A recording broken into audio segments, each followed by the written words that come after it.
मैं तहसील धौरारा के अंतर्गत लालापुर गांव में खड़ा हूं। आइए मैं अजय से बात करवाता हूं।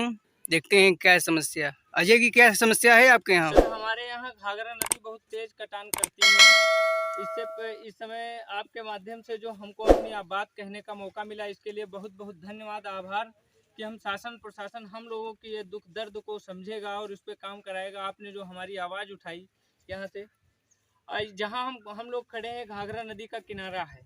इससे पहले कई गांव घाघरा नदी के अंदर जो ये पानी दिख रहा है, यहाँ पे कई गांव हुआ करते थे, दर्जनों गांव। वो इस समय घाघरा नदी कुछ दिन पहले अपने में समेट चुकी है, वो गांव कट चुके हैं। वो कटने के बाद में जो गांव हमारा है, लालापुर, सुजानपुर, माथुरपुर, मोटे बाबा, निम्बियापुरवा, पचासा और देवीपुरवा, ये गांव सब अब घाघरा नदी के किनारे हैं। टपरी और बद्रीपुरवा बिल्कुल किनारे पर गांव हैं। वो गांव जब कटे थे तो वो सब पूरे गांव कटने के बाद में हम लोगों के गांव में समाहित हो गए हैं। अब जो ये आबादी है पूरी तरह, घाघरा नदी पहले थोड़ा दूर हुआ करती थी और 2-3 भाग में चलती थी।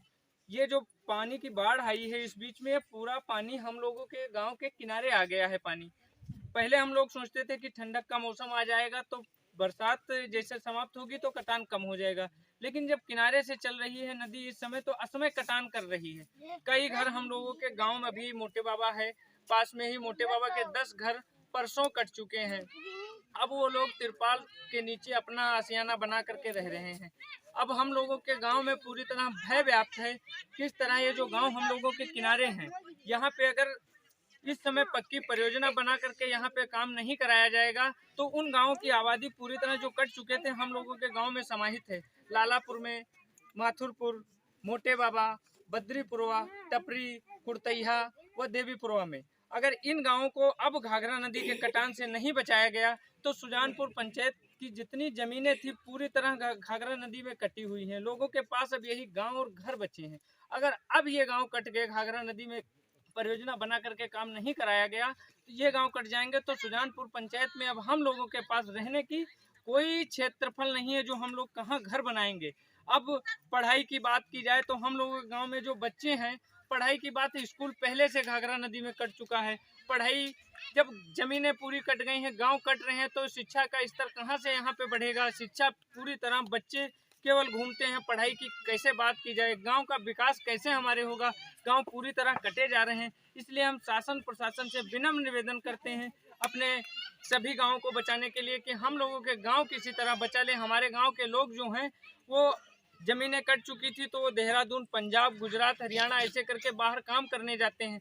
वहाँ से आते हैं, कम से कम अपने आशियाना में रह तो लेते हैं। लेकिन आज तो समय ऐसा आ गया है कि अगर यहाँ तत्काल पक्की परियोजना बना करके लालापुर, सुजानपुर, माथुरपुर, मोटे बाबा, कुर्तैया, देवीपुरवा, अगर इन गाँव को नहीं बचाया गया तो लोग बाहर काम करने जाते हैं। वो कैसे घर अपने कहाँ रहेंगे आकर के, लोग कैसे अपना जीवन चलाएंगे। बहुत बद से बदतर स्थिति होने वाली है, जिसके लिए मैं शासन और प्रशासन से विनम्र निवेदन करता हूँ कि शासन प्रशासन बात करती है गाँव के विकास की। गाँव का विकास होगा तभी देश का विकास होगा।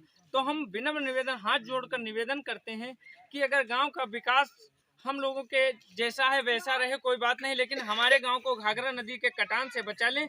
पक्की परियोजना देवीपुरवा से लेकर के मोटे बाबा तक मजबूत व्यवस्था करा दे। इसके चपेट में कम से कम 50,000 की आबादी आती है, दर्जनों गांव आते हैं।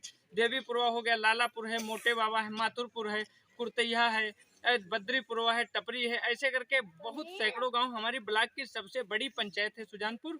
हमारी सुजानपुर पंचायत पूरी तरह घाघरा नदी की चपेट में है, बहुत खतरे में है। इसके लिए शासन प्रशासन से विनम्र निवेदन है कि हम लोगों के गांव को बचाने के लिए पक्की परियोजना की व्यवस्था करा करके हम लोगों के गांव को बचा लें। यही विनम्र निवेदन और आग्रह है शासन प्रशासन से, किसी तरह हम लोगों के गांव को बचा लें घाघरा नदी के कटान से।